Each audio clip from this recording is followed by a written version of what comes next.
we want to stay on time so both speakers have the adequate time. And I want to once again express my appreciation on behalf of the Popcorn Forum and the Convocations Committee for the wonderful participation this week.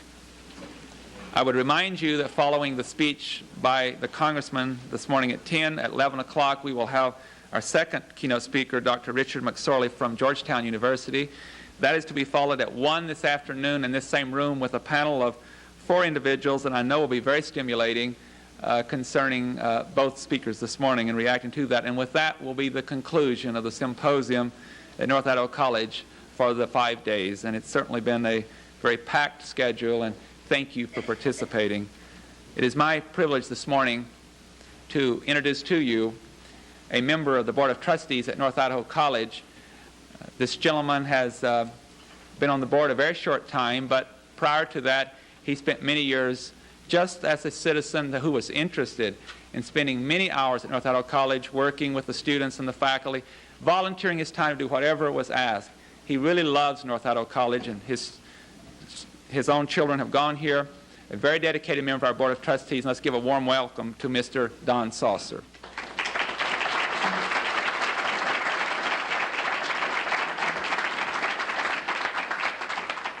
Thank you, Tony.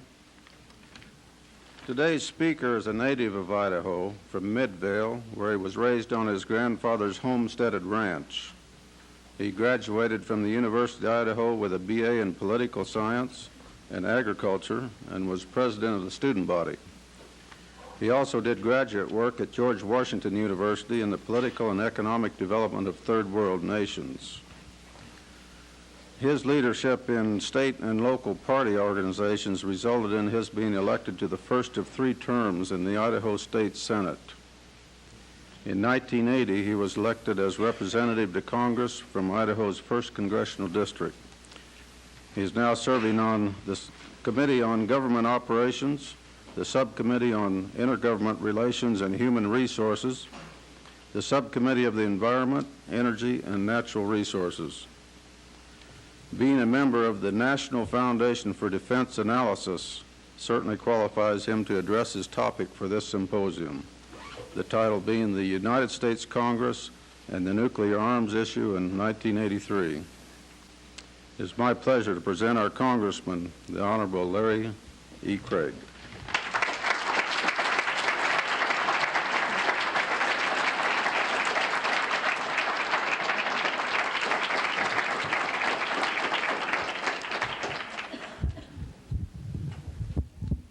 Well, thank you very much, Don, for that introduction, Tony. Congratulations on what appears to have been and hopefully will continue to be through the balance of the day a very successful symposium.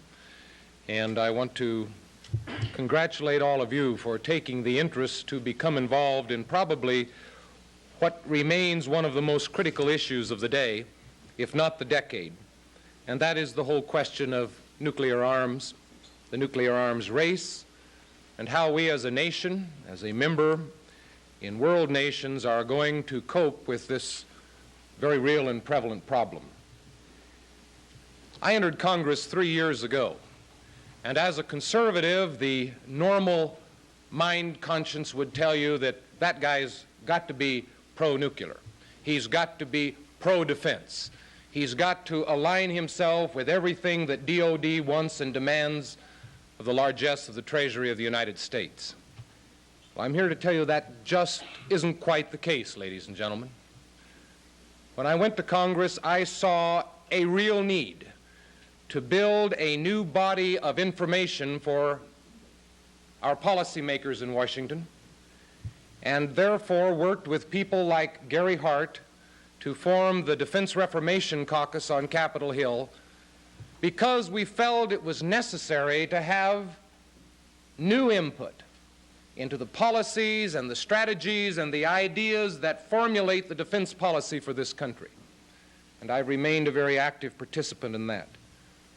Early in 1981, after a very thorough analysis of the MX missile and the basing mode of the MX missile, I was one of the first Republicans to break with the Department of Defense and the administration in the basing of that mode and gained some national attention with Congressman Paul Simons of Pennsylvania in our opposition to the writing of an amendment and the blocking of the funding for the basing mode of the MX that was proposed in the Great Basins of Utah and Nevada.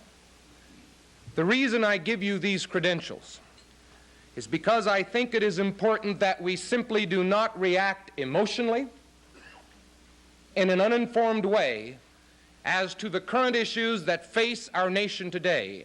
This has to be one of the most important. It is so easy to react emotionally, to say that we are talking about the very existence of mankind on this planet, that we have an arsenal that will destroy ourselves 10 times over, and therefore for some reason we would just wish that it could go away. Well, that isn't the case. That won't be the case. And with your help and mine and a lot of informed citizens, hopefully we'll make the right decisions in the coming months that will result in bringing about a balance, a lessening of tensions, and some stability in what is rightfully perceived to be an arms race. I was one of 6 congressmen in 1982 that was targeted by the Freeze Now movement. Several thousands of dollars were dumped into my opponent's campaign, and there were television ads run in South Idaho that said that Congressman Larry Craig was the one who was going to result in the total destruction of mankind. I resented that ad because it showed the blatant stupidity and the blank-mindedness of non-thinking people who simply won't sit down and recognize where we are, the dangers of where we are, the consequences of what might happen, and then work rationally toward a solution to get us away from a precipice of a nuclear holocaust. It causes people to react in herd-like fashions. It's like lemmings going over the cliff in the salvation of mankind and in the destruction of themselves. So what I'd like to do this morning with you, in a thinking way, is to go down through from where we've been to where we are today. I'm not going to spend a lot of time with numbers of warheads and missiles. I'm not going to spend a lot of time with breaches and treaties, because that's fact. We know that. They count us and we count them. And we've not always been pure in our negotiations. But why did we get to where we are today? Nobody's asking that question. We're only saying we've got to get somewhere else from where we are now. And that's really the fundamental issue that I think we ought to discuss. I don't impugn the motives of the nuclear freeze movement. I have spent 45 hours on the floor of the House in the last 3 weeks debating, sometimes for the movement and the amendments that they're attempting to get on House Concurrent Resolution 13, and sometimes in opposition to it, to attempt to bring a balance, if that document is to pass the House, so that it doesn't send the negative, false kinds of signals that I think are essential that we do not send to our NATO neighbors, to our friends in Western Europe, and to the Soviet Union, with which we are now attempting to negotiate some kind of balance and some kind of framework of deterrence, at least in a diplomatic sense, to this problem that we all perceive, rightfully so, that we have. So I'd like to take you back to the early 70s. I'd like to have you open up your minds a little this morning and work with me, if you will, in what I think is an important fact to understand if we're to deal in a rational way with the issue of nuclear weapons and the issue of nuclear freeze. The reason I'm asking you to do this with me is because this is what I have to do as a congressman. Oh, there are those on the floor who, for political reasons, and political reasons only, have jumped full board on the nuclear freeze movement. Why? Because it is politically popular to do at this moment. It may be historically stupid, but we don't know that yet, but it is politically popular. And because we in Congress run for re-election every 2 years, we want to do those kinds of things that are extremely popular because we want your votes in 2 years' time. So if you work with me this morning, let's do a little bit of historical sketching as to why we got to where we are today. In the 1970s, the defense strategy of this country became one of deterrence. It became one of deterrence because it was based on the concept of peace through strength. In other words, mutual assured destruction, abbreviated MAD, and I believe rightfully so. Based on the ability of each nation to retaliate to a first strike capability. Create such devastation, in other words, in that first strike that it simply would never occur. The Soviet Union and the United States would know that each other was so terribly strong that they could in fact destroy themselves. And it was the destruction, or the concept of destruction, that became the deterrent force. Our defense then is based from that attitude on a vulnerability of the population base. For the first time in a long while, we decided as a nation that we would target people. And in targeting people, we believed that we could bring about the kinds of pressures that would maintain a world of peace. And for the first time in a good long while, it was the population bases of the nations of the Soviet Union and the United States itself, the population bases that became the targets of war. I have to concur that not only does the abbreviation for mutual assured destruction spell MAD, but that philosophy in itself had to have a little bit of madness to it. Our defense then, in reality, is based, in my opinion, on no defense at all, but a survivable offense. And that, in my opinion, is very destabilizing. In that destabilizing environment, through the late 60s and the 70s, we began to see the development of an arms race. That's why we're here today. That's why the debate is now ongoing. That's why it's important that we understand the basis of the arguments for and against. In my opinion, as long as we have this strategy of MAD, we will never be able to reduce the threat of nuclear war. It is this threat in itself that is our defense. Let me repeat that.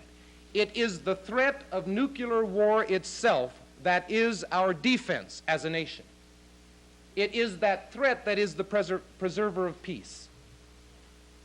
And as long as it is our defense and it works to preserve the peace, then of course we must maintain the threat. That, in my opinion, is a very illogical pattern to preserve the peace of this country. In my opinion, therefore, we must change our strategy in order to reduce the chance of war. Because with this strategy in place, a freeze is a false premise. And for those in our Defense Department today, and many in Congress, who believe in mutual assured destruction, they can only assume, based on logical, methodical mind processes, that the nuclear freeze itself is a false premise because they don't perceive a new strategy. And I believe that's why we have had the difficulty we've had over the last many years, attempting to bring about some rationality to the arguments. How can I believe in a nuclear freeze if it is, or if it will serve, to destroy the defense strategy of this country, when in fact the presence of a nuclear arsenal is our defense strategy. Run that logical pattern through your mind. Because that's what's going on Capitol Hill right now, ladies and gentlemen. That's why two camps have formed. One that stands as an advocate of the status quo, who sincerely believe in the preservation of peace and believe that strength is a tool of peace, and those who stand on the other side who want to walk away from it all, who really do not want to face the facts that we must have some kind of defensive mechanism in place if we are to preserve the peace. And that defensive mechanism must be perceived by the world at large to in fact be a deterrent and therefore a preserver of peace. Freeze proponents base their cause on the assumption that rough parity exists between the Soviet Union and the United States. Well, I said I wasn't going to get into an argument of numbers. But there's an interesting thing going on the floor in the House of Representatives right now. A denial of the willingness to look at numbers. More importantly, and it's a frustration to me, a denial on the part of the nuclear freeze movement to want to talk about reductions in nuclear arms. Yesterday on the floor of the House, in a very simple, clear amendment offered by Mark Siljander of Michigan, it said that we must include, not as a primary purpose, not as an equal purpose, but as a purpose of the nuclear freeze approach, a reduction in arms. And the nuclear freeze advocates debated against it and outright defeated it. Why?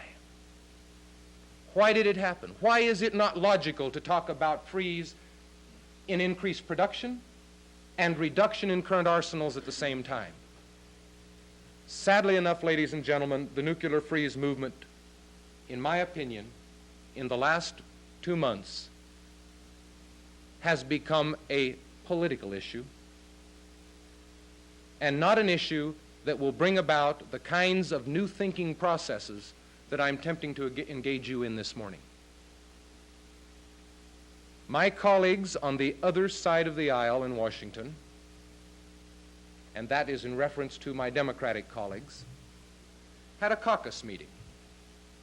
They brought all of their members together and they said this issue is so valuable to us as a political tool to win in the 1984 elections that we must pass it out of the House as pure as we can keep it, without in any way causing it to become an important functional tool of American diplomacy.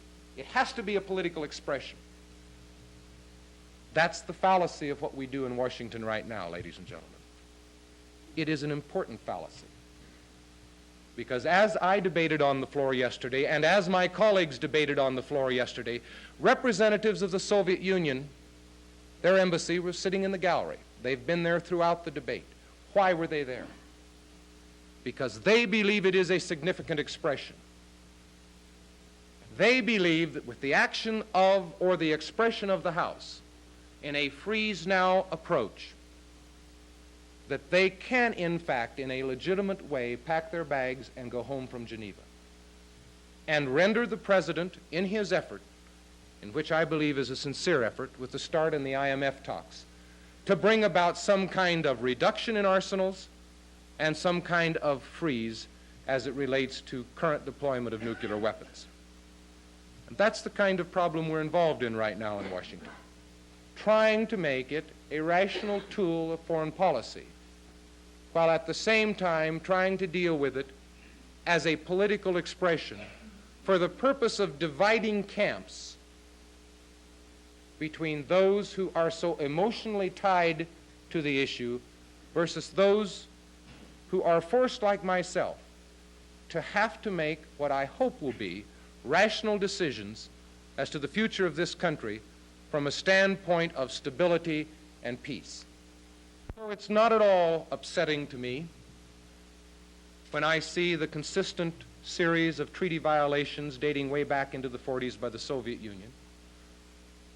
What is disturbing to me is that we as a nation, with a Judeo-Christian ethic, can assume and believe that we can trust them in large part.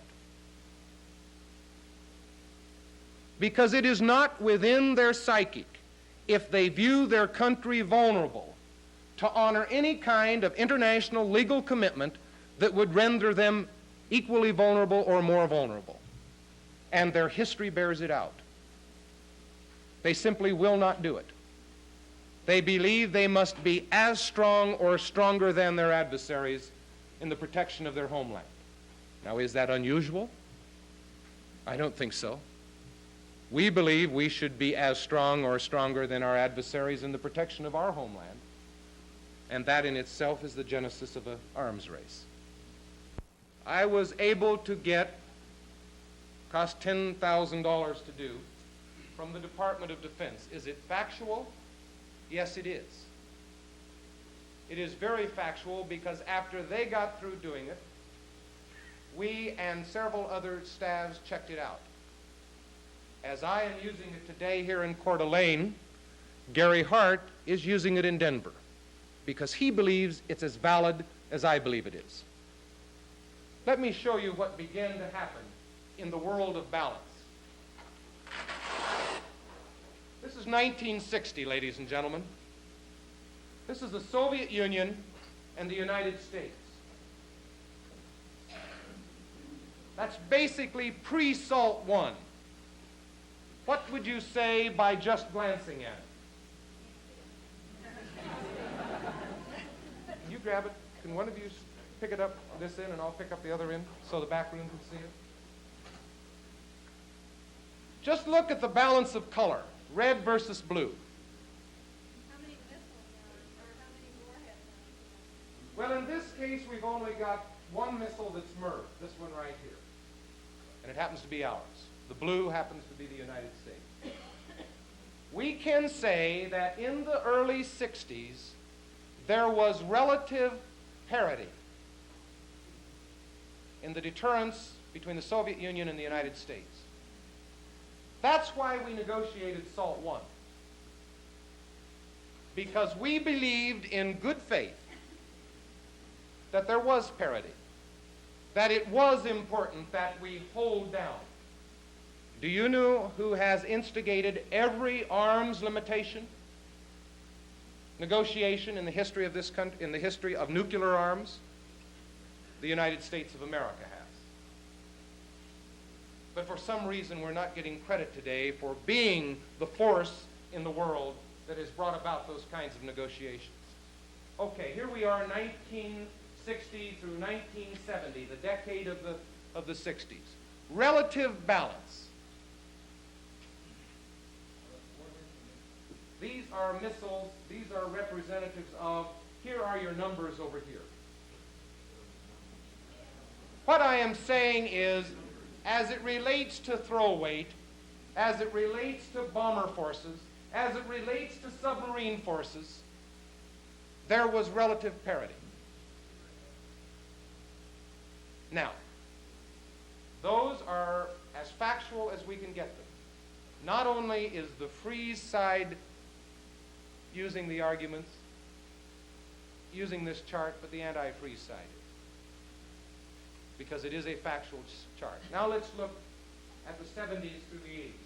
Now we are under the era of SALT I.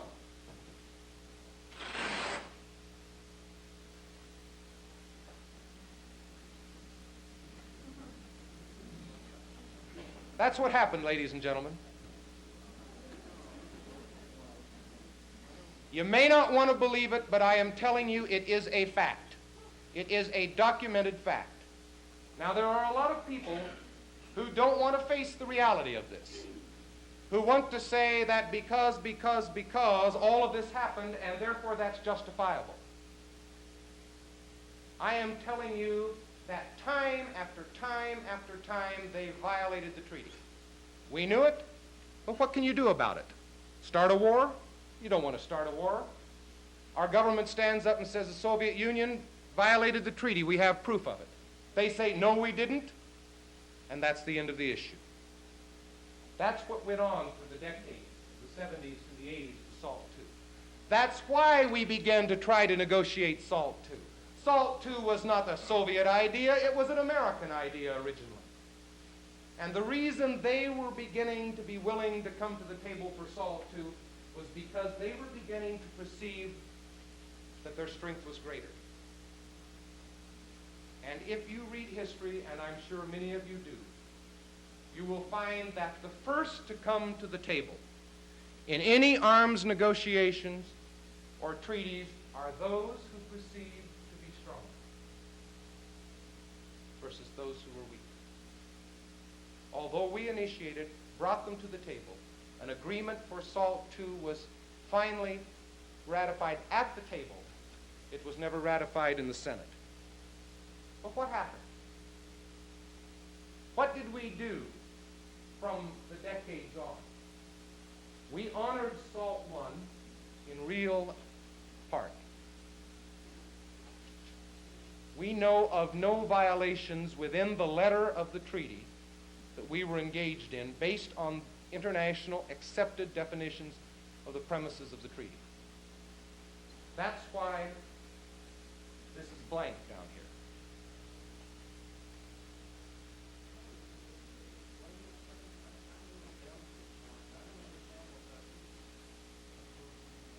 Well, all right.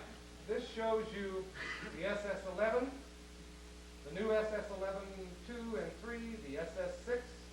These are small, intermediate range missiles. This is the SS-6-3 and the SS-8 and on. These dots are MIRV, the number of MIRV warheads that are on the systems. This is the backfire swing-wing bomber. These are the increased classes of submarines, both conventional and nuclear, and also missile packing. This is showing new weaponry, new growth weaponry in the decade from 70 to 1980. Thomas, do you mean to tell me that there's been no building of any nuclear submarines by the United States from 1970 to 1980? That's right. Trident will be deployed this year.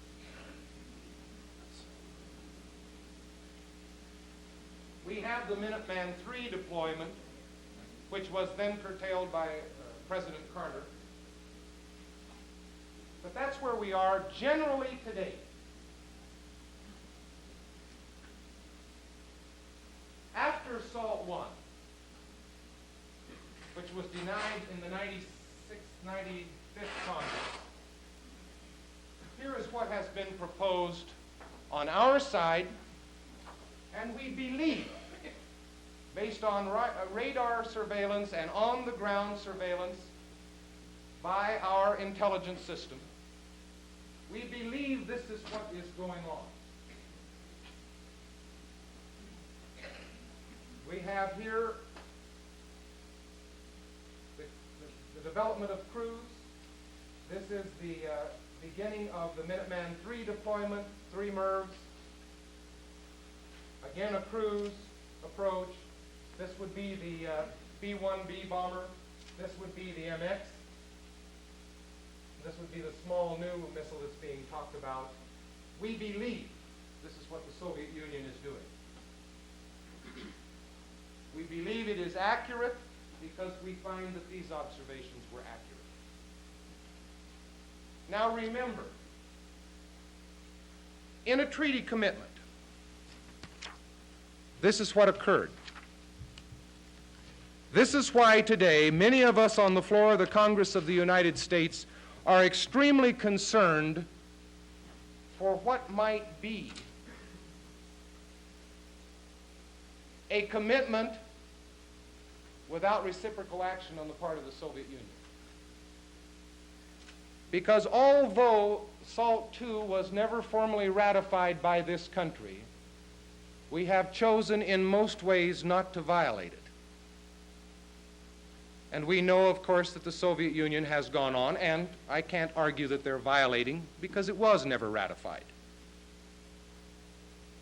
If the Congress of the United States says that we will freeze now, and there is no reciprocal movement on the part of the Soviet Union, if there is no opportunity for on-the-ground verification, you notice I used the word on-site, on the ground.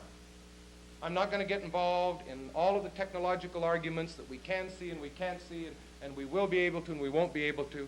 The fact of the matter is, I won't believe it unless we can have an impartial force on the ground counting heads. And I think the majority of the United States Congress believes the same. But if we vote out a freeze, what does that send as a signal to the Congress of the United States? Don't worry about the Soviet Union. We have said as a nation that we will freeze our arsenals, that we will freeze delivery systems. Now, I'm not talking about increasing numbers, not at all. I'm talking about trading every B-1 for every old B-52. No new numbers, just new airplanes. I'm not talking about any new ICBMs in numbers. I'm talking about pulling out an old Minuteman III and putting a new MX in the same hole, so that we will honor levels of numbers in airplanes and in general arsenals. Now, we will MERV in the technology that's available today or add additional warheads, but we will not add additional delivery systems. I am saying that if Congress decides next week to freeze, we will honor that. As a nation and as a government, if it becomes the expression of our government to freeze, we will honor it. And we will say when defense comes to the Hill, we can't do that because it would be a violation of our commitment to freeze. And the reason we would honor it, because we are committed, we would want to send the right signals to the Soviet Union in an effort to encourage them to do the same. Wouldn't that be a reasonable and rational approach? Yes, it would be. And we should do that if we as a nation decide to freeze. Because we do not want to become the hypocrite. We do not want them to be able to say, well, but they violated their own commitment, therefore we can go ahead and do the same. Because that's what spirals the race. What's the solution?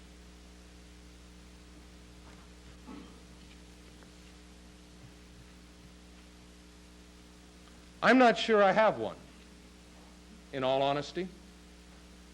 But I will tell you something that I have spent a great deal of time with. And I am absolutely amazed that the American public did not react. I guess it was too sophisticated. Maybe it was too Buck Rogerish. But when the President of the United States said the other night that he was going to head the Department of Defense in the direction of high frontiers, in the direction of Buck Rogers and Star Wars, do you know what he was saying?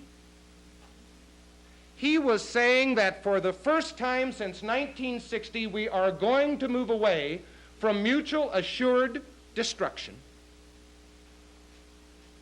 to a defensive posture that will render our own nation protected from any other nation who wishes to send an ICBM in our direction.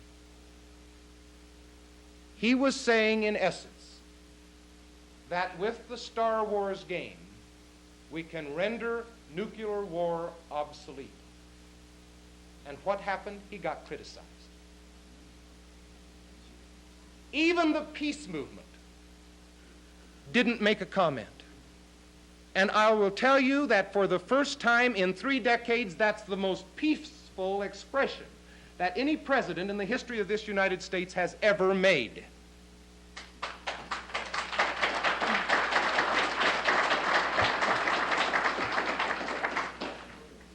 Can, in fact, for the first time in the history of this country, by realigning the attitudes and the philosophies and the bureaucracy of the Department of Defense, and sending them in a new direction, provide for our nation a defensive mechanism that's not first strike in capability, because there is no first strike in that one. It just simply says that we will build the necessary shields, electronic gadgetry, and we can, to protect ourselves from the rest of the world. Words would be more than happy to respond to any comments any of you may have. Yes. Isn't there a lot of our problems come because we give a lot of our technology, directly or indirectly, to these people? And why don't we stop giving technology to these people? The question is, isn't part of the problem the giving of, or at least the making available of, technology? Oh, I guess you could probably say it is. The only trouble is. Isn't that a form of bribery, what we should do in a lot of countries, give them a lot of things to give away our technology? No, not necessarily. The problem with current electronic technology today, and that's what everybody's interested in, is that Soviet person here in this country, as a tourist or an officer of the KGB or whoever, can go into this toy store here on Main Street and pick up an Atari set and have current, state-of-the-art electronic circuitry and technology. Atari in itself is one of the most sophisticated guidance systems that we have available today, and it is more sophisticated than the one currently serving the F-11 bomber. That's part of our problem. Yes? You seem to be pretty high on space weapons that knock out missiles. What is it that's going to keep, if we spend $100 billion or however much to hold them up there, what's going to keep Russia from parking satellites in near orbit around these knockout satellites? And at the time they want to send their warheads over, just exploding the satellites that are supposed to explode the warheads back. Well, there's nothing to stop them. Why is it just a lot? If they park them up there, are we gonna say, no, you can't do that? If you do, we're gonna nuke Yeah, you see, we already did say that. We have a space treaty. No nuclear armaments in space.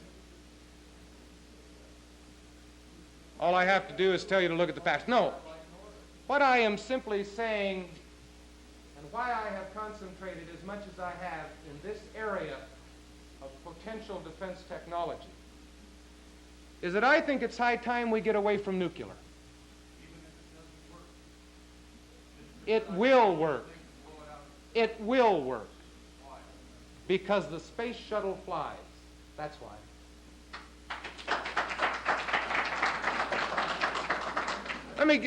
Let me close that comment by saying 10 years ago, we knew that the Soviet Union, as well as we, were looking at liquid hydrogen-fueled rocket engines.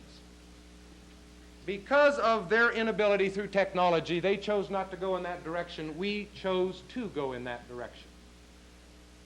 Today we have a system, you've seen it, we've all seen it, it's called the shuttle, that is at least 20 years advanced over anything the Soviet Union has. It works. It works marvelously well.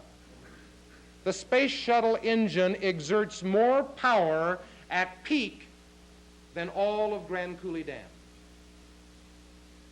And the technology that it would take to bring about the kind of weaponry and screening and scanning and jamming that we talk about with High Frontiers is available today.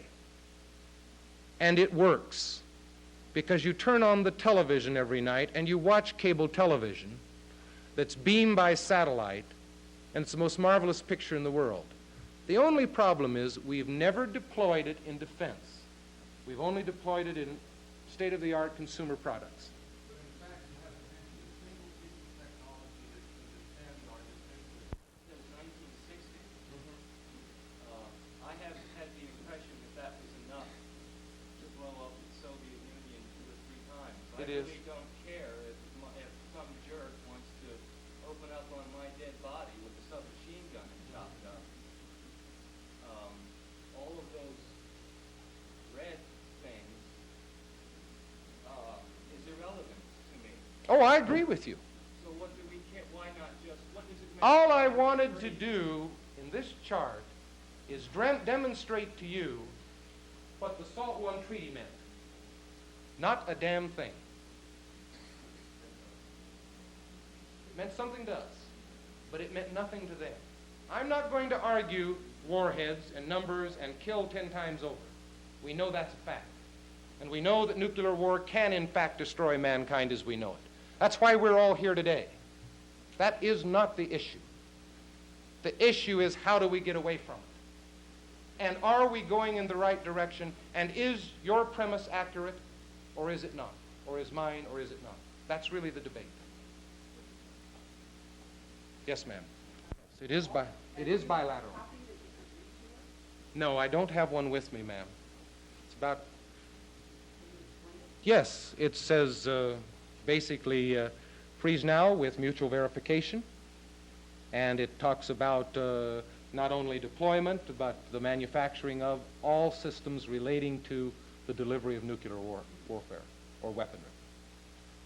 I guess I didn't articulate the premise of the argument. The question I ask of the freeze people, if this country decides to vote a freeze resolution and it becomes a commitment of our nation to honor it, in hopes the Soviet Union will honor it, we will sit here year after year after year not wanting to violate it in hopes they'll honor it. We will involuntarily freeze ourselves into a position, because we've done it before, but these were legal binding treaties. That's the argument at hand. That's why we are attempting to bring through the amendment process a variety of approaches into the freeze resolution. And that's why I mentioned we find that those who are lobbying or advocating the resolution are resisting them, because it is now just a political expression, in my opinion. Question. The reason I oppose the basing mode of the MX was because it was originally designed, and if you'll check the records of the Department of Defense as I have, you'll find that it was designed to put in Minuteman holes. If we had called MX Minuteman IV, because that's what it is, it's merely an updating of the Minuteman III with greater MIRVing capability and greater guidance capability, it would have been deployed. It would not be an issue today. But for some reason, because we got involved in the mix of the shell game, it happened. Now, why did it happen?